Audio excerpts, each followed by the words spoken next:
Headlines brought to you by Chitale बंधू.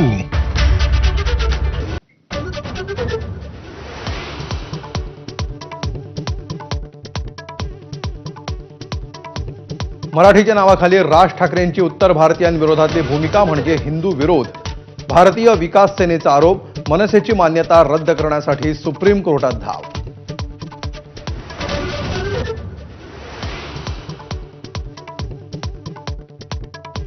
मनसे विरोधातील याचिका म्हणजे भाजपचं षडयंत्र. संदीप देशपांडेंचा दावा. मात्र आरोपात तथ्य नसल्याचं चंद्रशेखर बावनकुळेंचं उत्तर.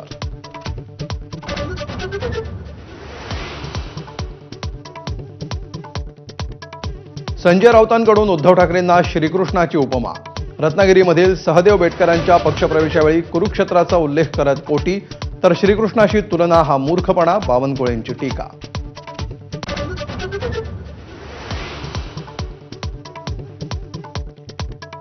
फुले चित्रपटाविरोधात ब्राह्मण महासंघ मैदानात. सिनेमातल्या काही दृश्यांवर महासंघाचे अध्यक्ष आनंद दवेंचा आक्षेप, तर चित्रपट वस्तुस्थितीला धरून दिग्दर्शकांचा दावा.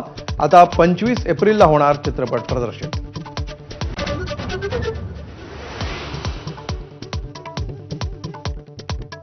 रुग्णांकडून कोणतंही डिपॉझिट घेऊ नका. दीनानाथ रुग्णालय प्रकरणानंतर पुणे महापालिका अलर्ट मोडवर.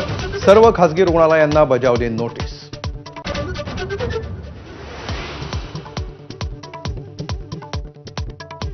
पुण्याच्या दीनानाथ रुग्णालयाला पालिकेचा मोठा दणका. 8 वर्षांपासून 27 कोटी मिळकत कर थकवल्याप्रकरणी नोटीस.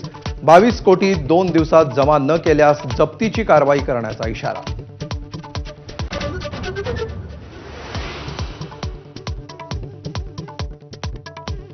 कृषी मंत्री माणिकराव कोकाट यांचे अजित पवारांनी टोचले कान. पक्षाला अडचणीची ठरणारी वक्तव्य आणि जनता दरबाराला गैरहजेरीवरून अजितदादांची कोकाट यांवर नाराजी. सूत्रांची माहिती.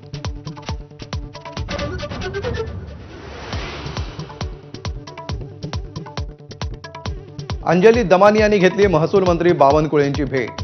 धनंजय मुंडेंचे निकटवर्तीय राजेंद्र घनवट यांनी अनेक शेतकऱ्यांची जमीन लाटल्याच्या आरोपांवर चर्चा.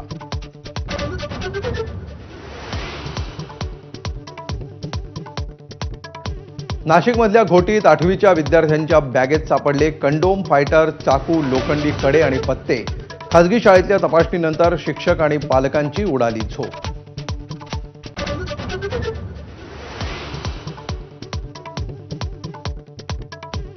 सोलापूर, नांदेड, धाराशिवला अवकाळीचा मोठा फटका.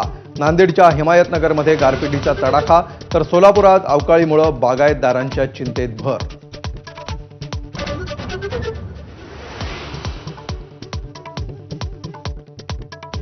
सोन्याचा भाव कोसळायला सुरुवात. 3 दिवसात 3,000 सोनं घसरलं. जीएसटीसह सोन्याचा दर 91,000 तर चांदीचा भाव 11,000 खाली.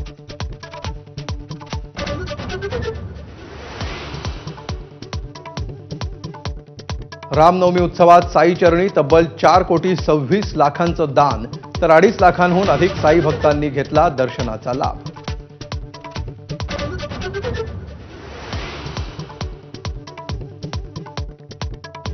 चैत्री एकादशी निमित्त पंढरपुरात 4 लाखांपेक्षा जास्त भाविकांची मांदियाळी, तर विठुरायाला पुरणपोळीचा नैवेद्य. दिवसभर मंदिर समितीकडून विविध कार्यक्रमांचं आयोजन.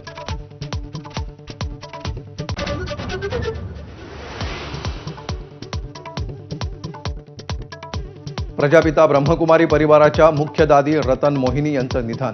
वयाच्या 101व्या वर्षी घेतला अखेरचा श्वास. 10 एप्रिलला होणार अंत्यसंस्कार.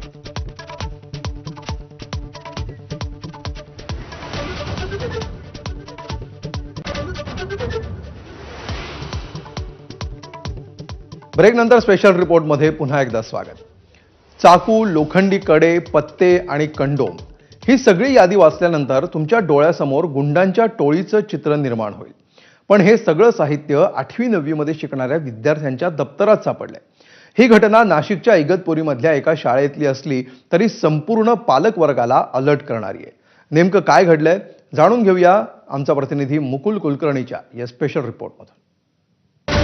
रामपुरी चाकू, पत्ते, सायकलची चेन, हातातले कडे आणि चक्क कॉन्डोम. हे सगळं दृश्य पाहून तुम्हाला वाटेल की हे एखाद्या गर्दुल्ल्याकडची किंवा छोट्या मोठ्या चोऱ्या करणाऱ्या गावगुंडाची प्रॉपर्टी असेल. पण ऐकून तुम्हाला धक्का बसेल की हे सगळं जप्त करण्यात आलंय ते शाळकरी मुलांच्या बॅगमध्ये.